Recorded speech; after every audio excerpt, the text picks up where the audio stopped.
오늘 하나님이 우리 모두에게 주시는 말씀은 스가랴서 9장 9절 또 12장 10절 13장 1절입니다. 우리 함께 차례차례 읽도록 하겠습니다. 시온에 따라 크게 기뻐할지어다. 예루살렘에 따라 즐거이 부를지어다. 보라, 내 왕이 내게 임하시나니 그는 공의로우시며 구원을 베푸시며 겸손하여서 나귀를 타시나니 나귀의 작은 것 곧 나귀 새끼니라.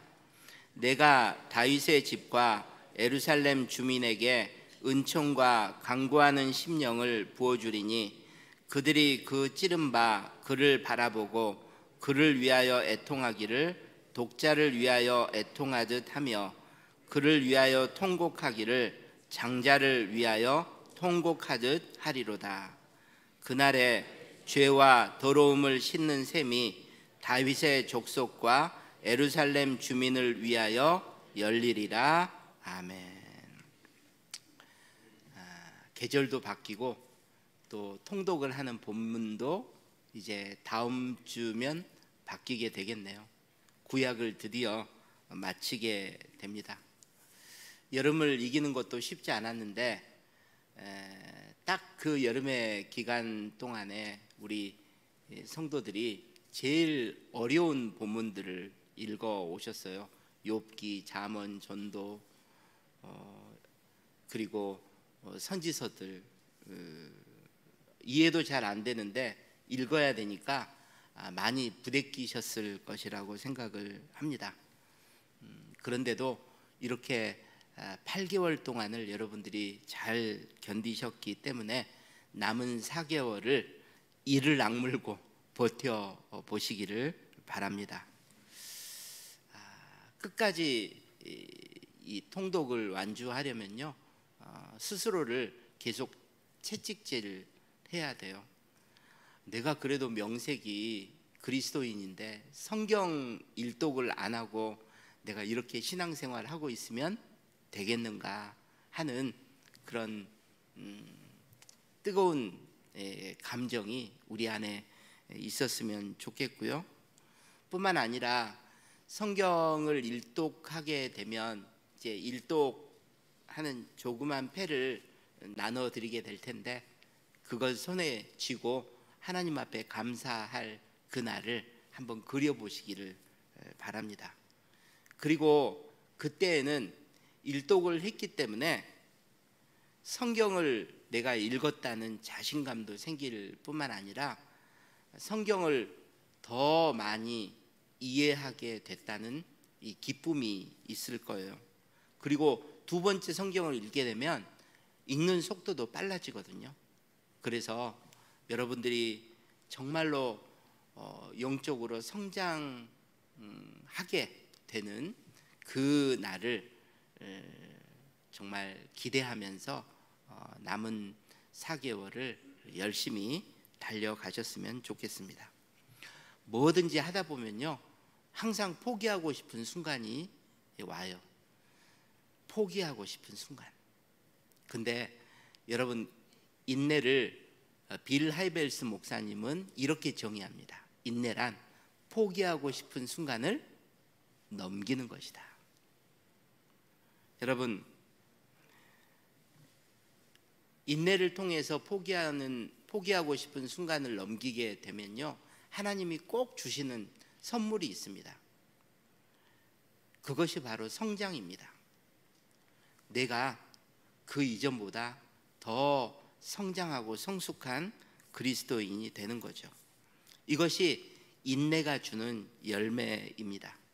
올 연말에 이 인내의 열매를 가득히 누리시는 저와 여러분 되시기를 주님의 이름으로 축복합니다. 사실 여러분만 성장하는 것이 아니라요, 저도 성장하고 있습니다. 제가 상당히 성경 말씀을 잘 안다고 생각을 했는데요, 막상 구약을 계속 읽으면서 공부하고 묵상을 하다 보니, 야, 내가 이 리딩 지저스가 아니었으면 내가 이런 본문을 가지고 이런 주제로 우리 성도들에게 설교를 했을까 하는 그런 생각이 들어요. 그러니까 저도 씨름도 하지만 그만큼 성장하는 기쁨을 누리고 있는 거죠. 하나님이 주신 리딩 지저스를 통한 은혜라고 저는 확신합니다. 그런데 제가 이제 오늘이 구약 마지막 설교잖아요. 그 설교를 이렇게 준비하면서 좀 스스로에게 질문을 던져봤어요. 혹시 내가 성도들에게 꼭 가르쳐야 하는데 내가 놓치고 있는 어떤 주제는 없을까? 그랬더니 떠오르는 것이 바로 오늘 설교의 제목입니다. 그러니까 구약과 신약의 통일성, 메시지가 통일되어 있다는 것을 성도들에게 꼭 확인시켜 줘야겠다라는 생각이 들었어요. 여러분, 성경은 한 번에 다 쓰이고 한 사람이 다 쓴 게 아니라요, 1500년 동안 약 40명의 사람들이 쓴 66권의 책을 모아 놓은 것입니다. 연대가 다르고요, 쓴 사람이 다 달라요. 그러면 성경의 메시지 자체도 각 책마다 다 다를 수밖에 없지 않겠습니까? 제각각이겠죠. 그런데 놀랍게도 성경 전체의 메시지는요, 일치하고 통일되어 있다는 사실이죠. 굉장히 놀라운 일인데요, 저는 이것이 성경이 사람이 꾸며낸 책이 아니라 하나님의 말씀을 기록한 책이기 때문에 그렇다고 생각을 합니다. 왜? 66권의 배후에 다 동일하신 하나님이 계세요. 동일한 성품과 동일한 사역을 하시는 하나님이 계시기 때문에 그 메시지는 저절로 일치되고 통일될 수밖에 없다는 거죠. 그러므로 우리 모두는 성경 전체의 메시지는 일치하고 통일되어 있으며, 특별히 성경이 구약과 신약이라는 큰 두 덩어리가 있잖아요. 이 구약과 신약도 서로가 서로에게 흐르는 메시지가 일치하고 있다는 것을 우리가 확신해야 하는 것입니다. 그렇다면 우리가 지금까지 읽었던 구약의 메시지와 신약의 메시지 중에서 우리가 일치하고 있다고 반드시 확신해야 되는 그 메시지는 어떤 것들이 있을까? 세 가지만 함께 나누어 보기를 원합니다. 첫 번째로, 구약과 신약이 일치하는 가장 중요한 메시지는 역사의 목적에 관한 것입니다.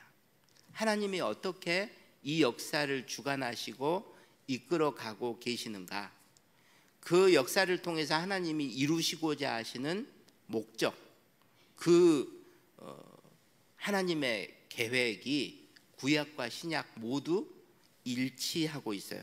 그것이 뭐냐면 모든 민족을 하나님이 구원하시려고 하신다는 것입니다. 계시록 7장 9절 10절을 보면 바로 이 부분이 역사가 최종적으로 완성되는 장면인데요, 사도 요한이 이것을 환상으로 보고 기록을 한 것입니다. 같이 읽도록 하겠습니다.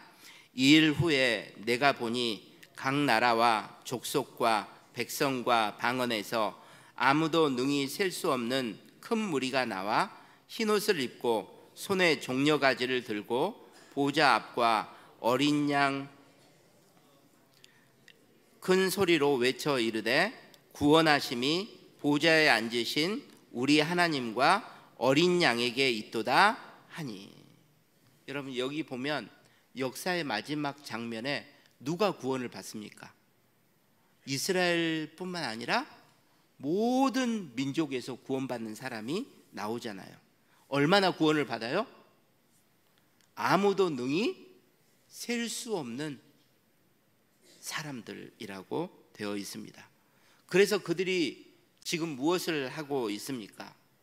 구원하심이 보좌에 앉으신 하나님과 어린 양에게 있도다. 나를 구원하신 하나님을요 찬양하고 감사하고 있는 것입니다. 이것이 역사의 마지막에 일어날 일이라고 사도 요한이 알게 된 거죠. 그런데 이런 역사의 궁극적인 목적이 신약에서만 뜬금없이 나타나는 것이 아니에요. 성경 처음부터 창세기부터 하나님이 말씀하셨던 주제라는 거죠. 여러분, 창세기를 보면 아담과 하와가 선악을 알게 하는 나무의 열매를 따먹고 범죄하잖아요. 그걸 타락이라고 합니다. 영어로는 떨어졌다, fall이라고 그래요. 떨어졌다는 거예요. 바로 이 타락으로부터 인류를 구조하시는 하나님의 사역을 구원이라고 말을 합니다. 그러면 하나님은 이 구원의 대상을 누구로 삼으셨느냐? 모든 민족 가운데 구원받는 사람이 나오도록 하셨다는 것입니다.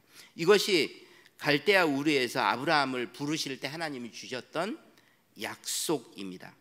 창세기 12장 3절 같이 읽도록 하겠습니다.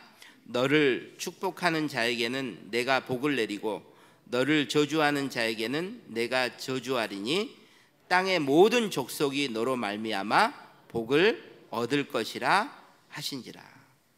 땅의 모든 족속이 아브라함으로 말미암아 복을 받게 된다는 것입니다. 이게 궁극적으로 아브라함을 부르신 이유요 목적이라는 거죠. 아브라함이 왜 자신의 인생을 살아야 되는가? 이걸 위해서 살아야 된다고 말을 하시는 것입니다. 여기서 복은 현세적인 복이나 물질적인 복을 가리키는 것이 아닙니다. 영적인 복, 구원의 복을 말하고 있습니다. 앞으로 아브라함의 후손인 예수 그리스도를 통해서 모든 민족에게 베푸실 그 영생의 복을 지금 말하고 있는 거죠. 그리고 이것은 시내산에서 이스라엘 백성들에게 하나님이 주셨던 그 약속에서도 동일하게 나타나고 있습니다. 출애굽기 19장 5절 6절 보도록 하겠습니다. 세계가 다 내게 속하였나니 너희가 내 말을 잘 듣고 내 언약을 지키면 너희는 모든 민족 중에서 내 소유가 되겠고 너희가 내게 대하여 제사장 나라가 되며 거룩한 백성이 되리라. 너는 이 말을 이스라엘 자손에게 전할지니라.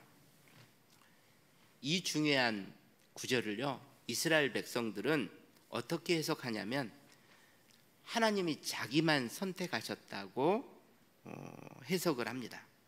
5절 뒤에 보면 모든 민족 중에서 너희가 내 소유가 되겠고, 이 말만 놓고 보면 나는 너희만 선택하고 구원할 거야, 하나님이 이렇게 말씀하시는 것처럼 보이죠.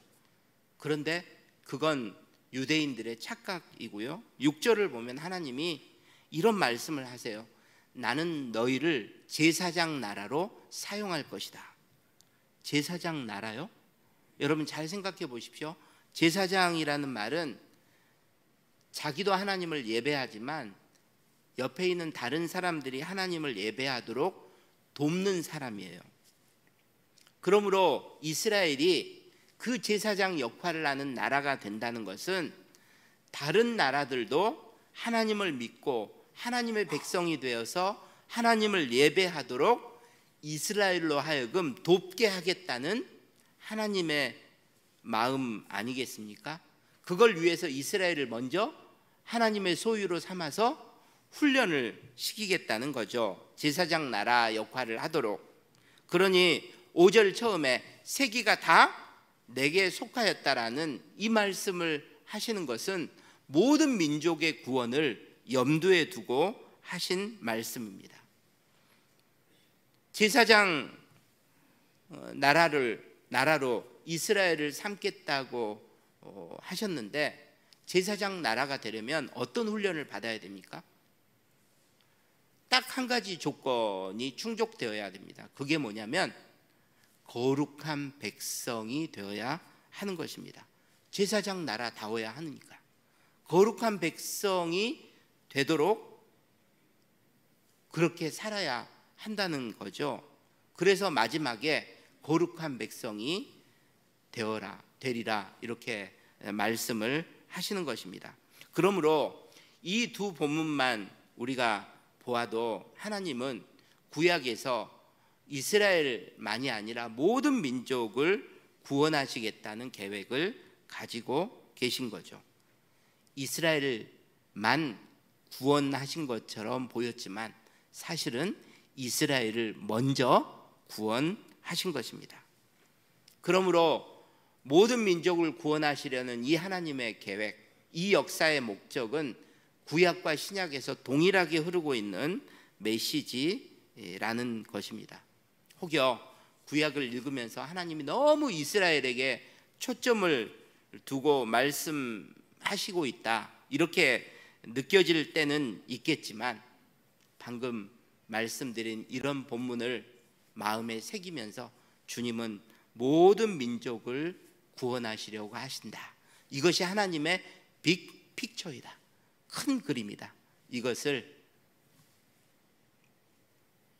잊지 않으시는 저와 여러분 되시기를 주님의 이름으로 축복합니다. 두 번째로 구약과 신약이 일치하는 또 하나의 메시지는 예수 그리스도, 우리의 구원자에 대한 것입니다. 구약은 앞으로 오실 예수 그리스도를 미리 보여주는 역할을 합니다. 그래서 그 구원자 예수 그리스도를 고대하게 만들고 있는 거죠. 어떻게 그 예수 그리스도를 미리 보여주냐면요, 예수 그리스도의 그림자 역할을 하는 모형, 여러분 모형이란 말은 원형이 있단 말이잖아요. 원형이 예수 그리스도고 신약에 오실 분이고 그걸 구약에서 모형으로 보여주는 거죠. 마치 실체를 미리 보여주는 어떤 그림자처럼 말입니다. 그런 모형들이 구약에 굉장히 많이 나오는데 우리가 잘 캐치하지 못하는 모형이 한 가지 있습니다. 그것은 뭐냐면 하나님이 아담과 하와에게 만들어주신 그 가죽옷을 위해서 희생된 동물인데요. 여러분 에덴 동산에서 아담과 하와가 범죄하고 그들이 자신들의 부끄러운 부분이 노출되니까 이 무화과 나무 잎으로 가리잖아요. 그것 대신에 그들을 영구적으로 하나님이 그 부끄러운 부분을 덮어주시기 위해서 가죽옷을 만들어 입히시는데 문제는 그 가죽옷을 만들기 위해서 죄 없는 짐승을 죽이셔야 했던 것이죠. 그러니까 죄인인 아담과 하와를 위해서 죄 없는 짐승이 희생된 것입니다. 그렇다면 이 짐승은 도대체 어떤 동물일까? 성경에는 나오지 않지만 저는 이 짐승이 양이라고 생각을 합니다. 왜냐하면 옛날도 그렇고 지금도 마찬가지고 가죽옷을 만드는데 가장 좋은 짐승은 바로 양이기 때문입니다. 그래서 하나님은 죄 없는 양을 죽여서 가죽옷을 만들어 죄인인 아담과 하와의 부끄러운 부분을 덮어주셨다는 것입니다. 그러므로 이 죄 없이 희생된 양은 앞으로 오실 어린 양 되신 예수 그리스도를 미리 보여주고 있는 모형이 된다는 것입니다. 우리가 깜빡 놓칠 수 있는 모형이 이런 그 가죽옷에 희생된 가죽옷을 위해서 희생된 짐승이라면 구약에서 하나님이 이스라엘 백성들에게 가장 많이 보여주셨던 모형이 있습니다. 그것은 바로 제사를 드릴 때 제물로 희생된 짐승이었죠.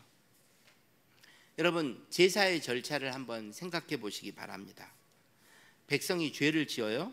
그러면 그 죄를 대신해서 죽을 짐승을 끌고 제사장에게로 오는 거죠. 그리고 자신의 손을 그 짐승의 머리에 안수하면서 자신의 죄를 다 그 짐승에게 전가시킵니다. 그리고 그 짐승을 직접 죽여요. 그러면 제사장이 그 짐승의 피를 받아다가 제단 위에 뿌리는 거죠. 그래서 그 사람의 죄가 용서받는 것입니다.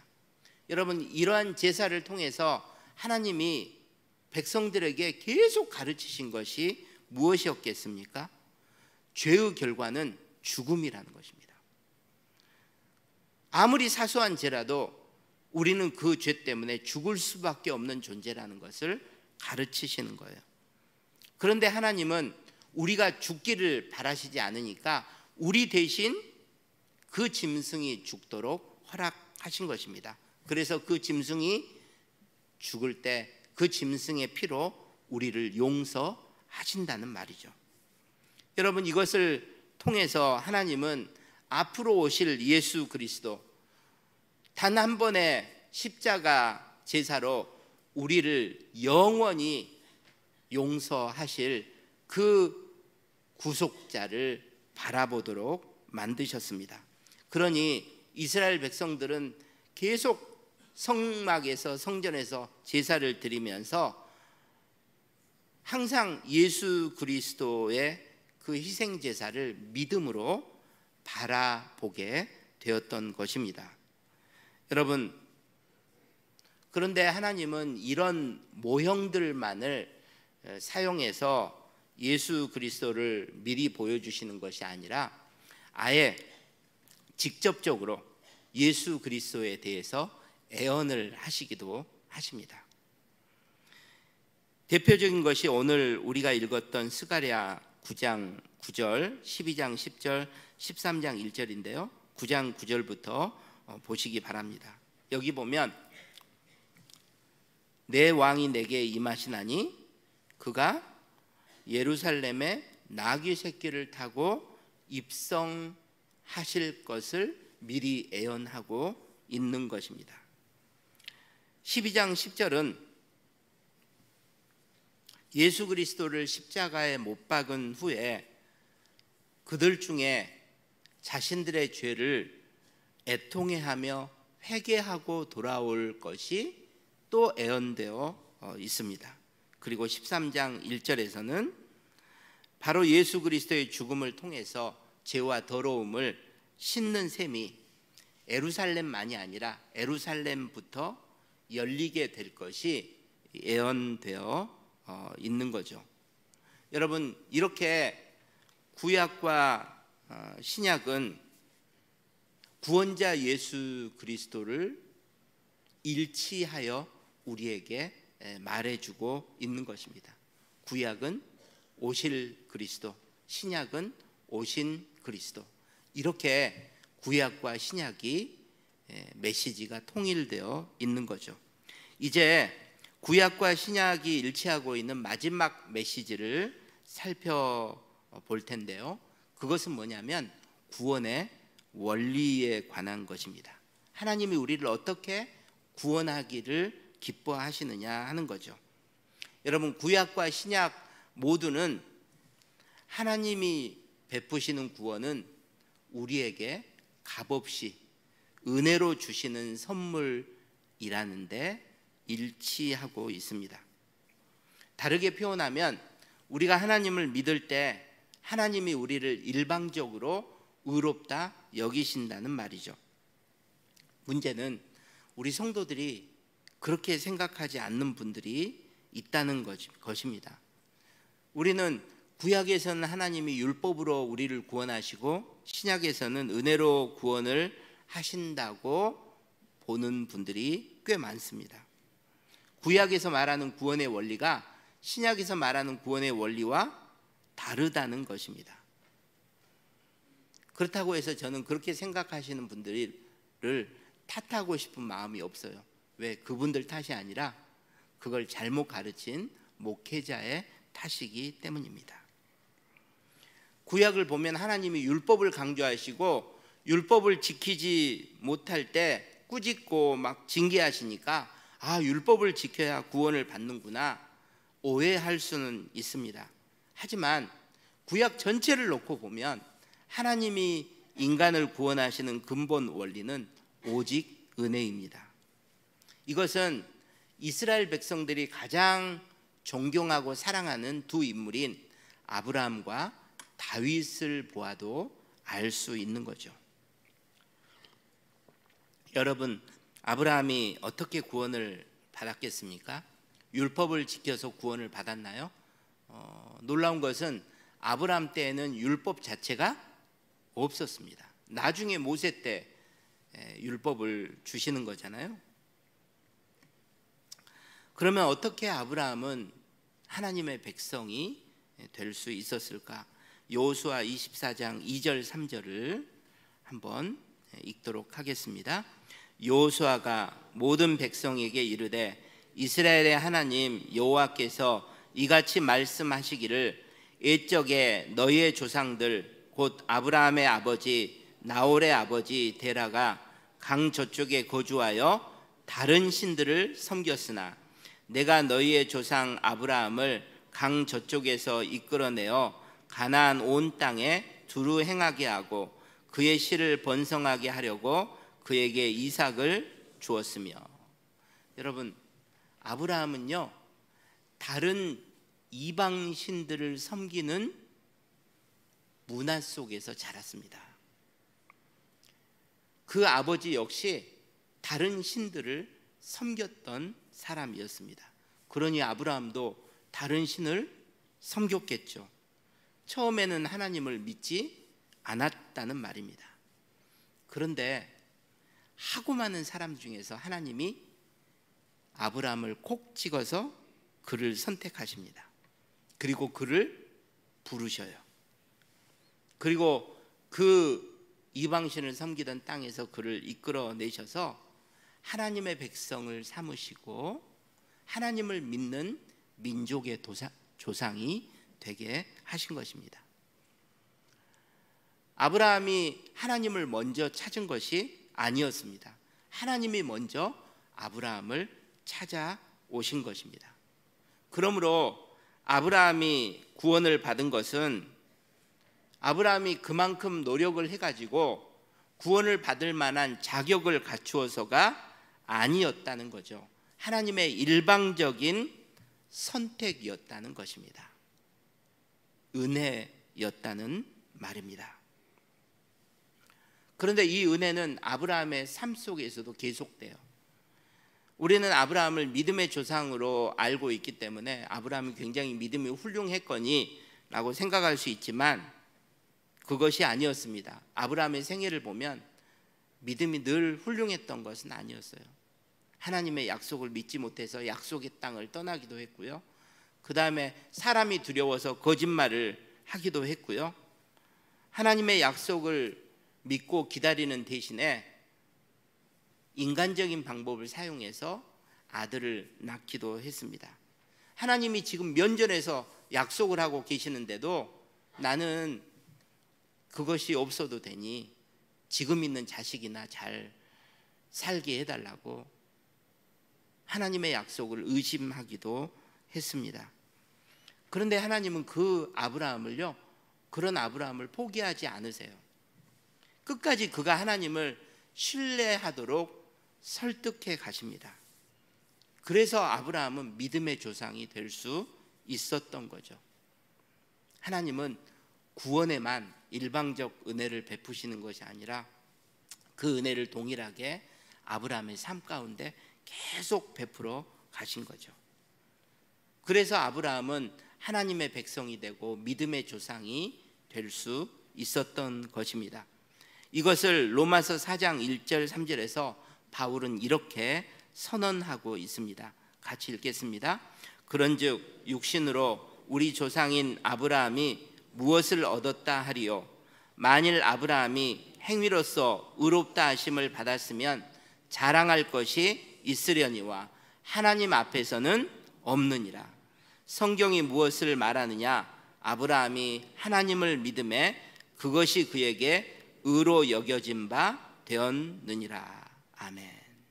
사랑하는 여러분, 아브라함은 하나님의 일방적인 은혜로 구원받고 그 은혜로 믿음의 조상으로 빚어진 줄 믿습니다. 이것은 다윗에게도 마찬가지입니다. 다윗은 아브라함과 달리 율법을 받은 후의 사람입니다. 그러니 다윗도 율법을 열심히 지켰겠죠. 하지만 그것으로 다윗이 구원받은 것이 아니라는 것입니다. 하나님의 은혜로 구원을 받은 거예요.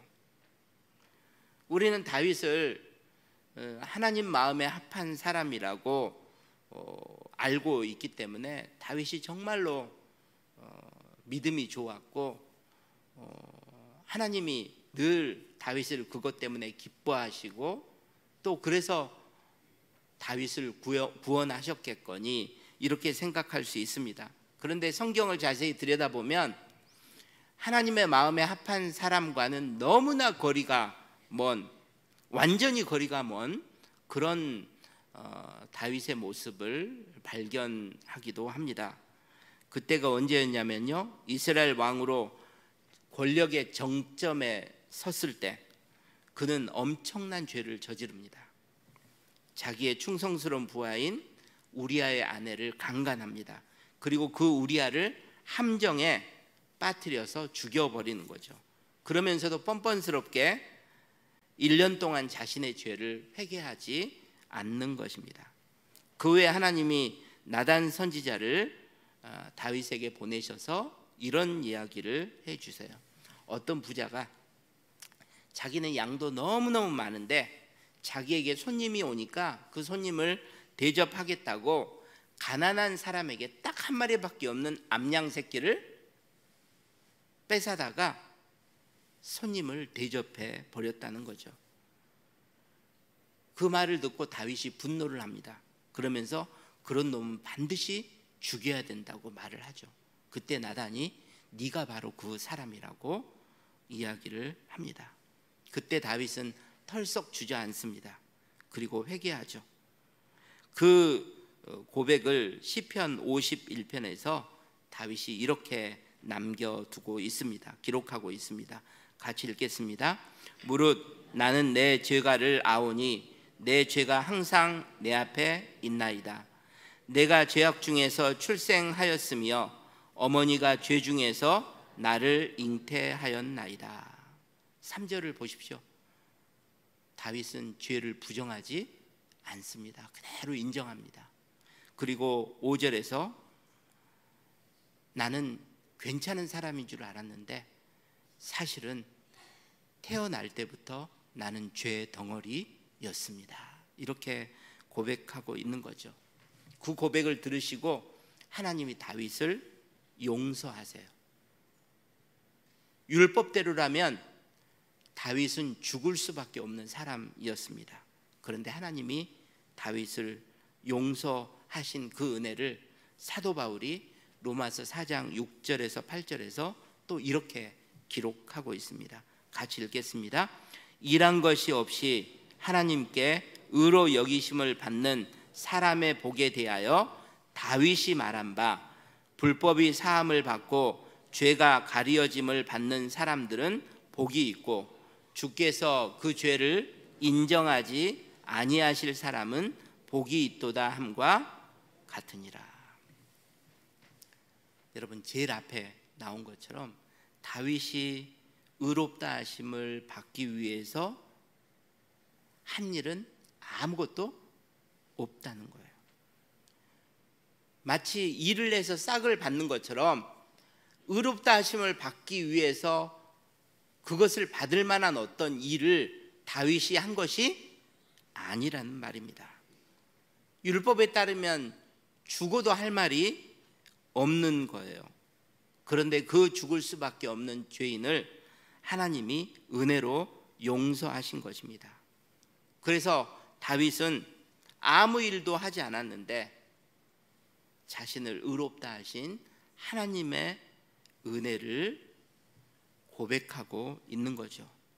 여러분, 이렇게 구약도 신약도 처음부터 끝까지 하나님의 은혜로 우리는 구원을 받는다고 가르치고 있습니다. 아브라함처럼 하나님이 선택하시고 부르시고 끝까지 그를 붙드신 은혜가 있었다는 것입니다. 다윗처럼 그 들판에 아무것도 아닌 그 목자를 하나님이 선택하셔서 이스라엘의 목자로 삼으시고 죽을 수밖에 없는 그 죄인을 끝까지 은혜로 용서하셔서 하나님이 의롭다 여기셨다는 거죠. 사랑하는 여러분, 구약 통독을 이번 주에 마무리하는데요, 그때 오늘 이 설교의 주제처럼 모든 민족을 구원하시기 위해서 지금도 이 역사를 움직이고 계시는 하나님, 예수 그리스도를 이 땅에 보내셔서 우리의 유일한 구원자가 되게 하시는 그 하나님, 그리고 우리의 공로가 아닌 하나님의 일방적인 은혜로 끝까지 우리를 구원하시고 우리를 빚어가시는 그 하나님을 우리가 소리 높여 찬양하는 이번 한 주가 되시기를 주님의 이름으로 축복합니다. 기도하겠습니다. 하나님, 막연히 구약은 율법으로 구원을 받고 신약은 은혜로 구원을 받는다 생각했는데 우리가 읽었던 구약의 내용을 되짚어 보니 끝도 없이 반역하고 하나님을 실망시켜 드리는 그 이스라엘을 하나님이 징계하시면서도 끝까지 붙드시고 그들을 긍휼히 여기시는 그 모습을 보면 이스라엘 백성들은 무엇인가 공로를 쌓아서 구원받은 것이 아니라 하나님의 일방적인 선택하심으로 하나님이 가장 먼저 모든 민족 가운데 부르심으로 그리고 끝까지 그들을 인내하심으로 구원을 받은 줄 믿습니다. 주여, 이 구약의 하나님의 사랑이 지금 우리에게도 베푸시는 동일한 사랑인 줄 믿사오니 이 사랑 안에서 주님이 베푸신 은혜를 찬양하는 우리 모두가 되게 하여 주시옵소서. 예수님 이름으로 기도하옵나이다. 아멘. 우리 이 시간 연약한 부분에 손을 얹고 또 가슴에 손을 얹고 우리 기도하도록 하겠습니다. 하나님, 하고 많은 그 사람들 중에 하나님은 아브라함을 선택하시고 그에게 찾아가셔서 그를 부르시고 그를 그 이방 땅에서 이끌어내어 하나님의 백성, 믿음의 조상으로 삼아 주셨습니다. 황량한 들판에 작은 목자였던 다윗을 하나님은 선택하시고 그를 부르셔서 이스라엘의 목자에 합당한 고난과 훈련을 겪게 하신 후에 그를 왕으로 사역하게 하셨으며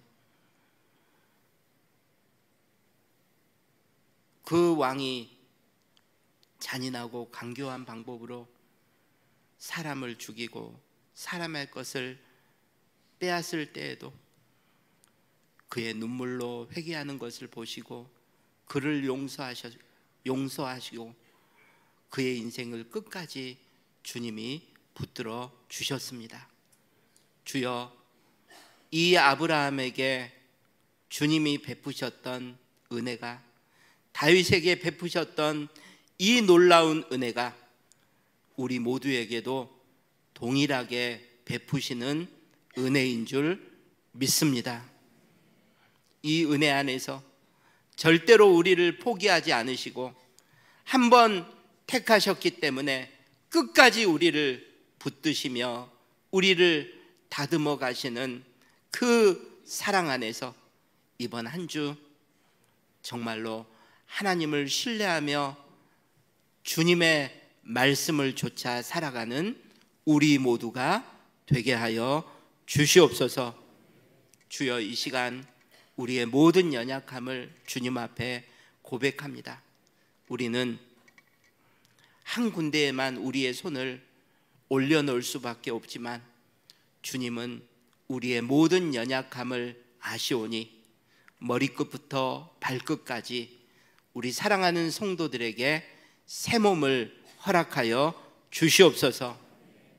마음이 힘들고 연약하며 마음의 병을 가지고 살아가는 우리 성도들에게는 주여 새 마음을 주님이 꼭 허락하여 주시옵소서. 인생이 괴롭고 힘들어서 나는 정말로 찬양을 부를 수 없다라고 고백하는 분들에게도 주님은 새 노래를 주셔서 하나님을 찬양하게 하실 수 있는 줄 믿습니다.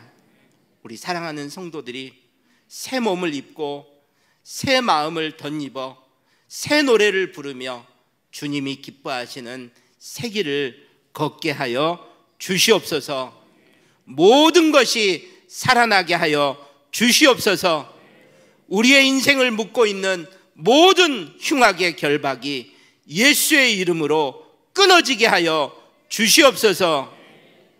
우리가 주님 앞에 간구하고 간구하는 기도의 소원이 있다면 아버지여, 그 기도를 들으시고 우리의 인생 가운데 하나님의 은혜를 베풀어 주시옵소서. 막혀있는 모든 인생의 문이 열려지게 하여 주시옵소서. 우리 사랑하는 성도들, 이번 한 주 어디를 가든지 무엇을 하든지 어떤 형편에 있든지 아버지여 복을 주시며 은혜로 채우시고 평강의 평강으로 인도하여 주시옵소서. 아버지여, 이 시간 드려진 예물 주님이 꼭 기억하옵시기를 원하옵고 예수님 이름으로 기도하옵나이다. 아멘. 이제는 우리 주 예수 그리스도의 은혜와 우리 하나님 아버지의 극진하신 사랑하심과 성령님의 감동 감화 충만 교통 역사하심이 오늘도 주의 말씀 듣고 정말 그 말씀 붙들고 주님의 은혜와 사랑 안에 끝까지 거하겠다고 결단하고 돌아가는 사랑하는 모든 성도들 머리머리 위에, 북문의 모든 선교사님들 가정과 사역 위에, 온 세상 흩어져 있는 북문의 모든 지체들 위에, 어쩔 수 없이 온라인 예배를 드릴 수밖에 없는 형편에 있는 우리 사랑하는 모든 지체들 머리머리 위에 이제부터 영원까지 함께 있을지어다. 아멘.